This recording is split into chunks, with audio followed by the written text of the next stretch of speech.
খুলনা মহানগরীতে পুলিশের নিয়মিত চেকপোস্টে তল্লাশি চালিয়ে ৫টি বিদেশি পিস্তল ও ৯৬ রাউন্ড গুলিসহ এক নারীকে আটক করেছে পুলিশ। আপনারা দেখছেন শেখ তোয়েব আলীর পাঠানো ভিডিওচিত্রে বিস্তারিত। শনিবার নগরীর 0 পয়েন্ট সংলগ্ন নিজ খামার এলাকায় এ ঘটনা ঘটে। খুলনা মেট্রোপলিটন পুলিশের কেএমপির অতিরিক্ত উপপুলিশ কমিশনার দক্ষিণ মোহাম্মদ তাজুল ইসলাম বিষয়টি নিশ্চিত করেছেন।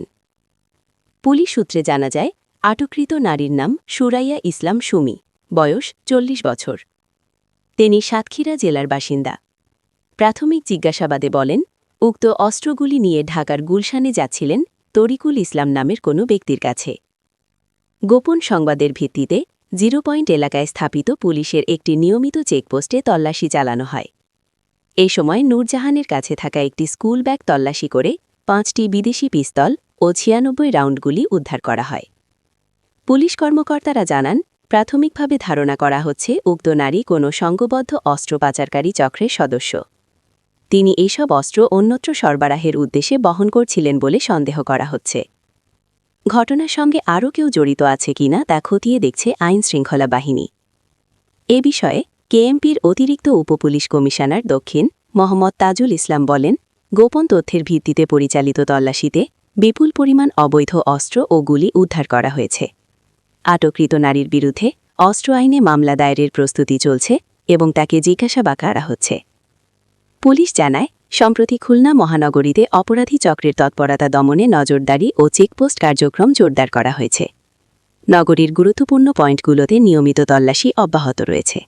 যে আজকে সকাল 8টা থেকে আসলে মাদকদ্রব্য অধিদপ্তরের একটা গোয়েন্দা টিম এবং আমাদের লবণচড়ার নিয়মিত টিম আমাদের লবণচড়া নিজখামা এলাকায় চেকপোস্টের কার্যক্রম করছিল। তো কার্যক্রম চলাকালীন প্রথমে দুজনের কাছ থেকে কিছু মাদক উদ্ধার করে এবং পরবর্তীতে আরেকটি বাস ইমাদ বাস থেকে চেক করাকালীন একজন মহিলাকে সন্দেহভাজন একজন মহিলাকে আটক করা হয়। তার কাছ থেকে আমরা 5টি বিদেশি অস্ত্র, এর মধ্যে 2টি হচ্ছে রিভলভার এবং 3টি পিস্তল এবং 96 রাউন্ড গুলি উদ্ধার করি। তাকে জিজ্ঞাসাবাদ করে জানতে পারি যে তার বাড়ি সাতক্ষীরা এবং তার নাম হচ্ছে সুরাইয়া পারভিন সুমি। এবং তার কাছ থেকে আমরা আরও তথ্য পেয়েছি যে তাকে কে এসব অস্ত্র দিয়েছে এবং কোথায় অস্ত্র যাবে সেসব তথ্যগুলো আমরা পেয়েছি এবং সেই তথ্যের ভিত্তিতে আমাদের টিম এবং আমাদের ডিবি টিম কাজ করছে।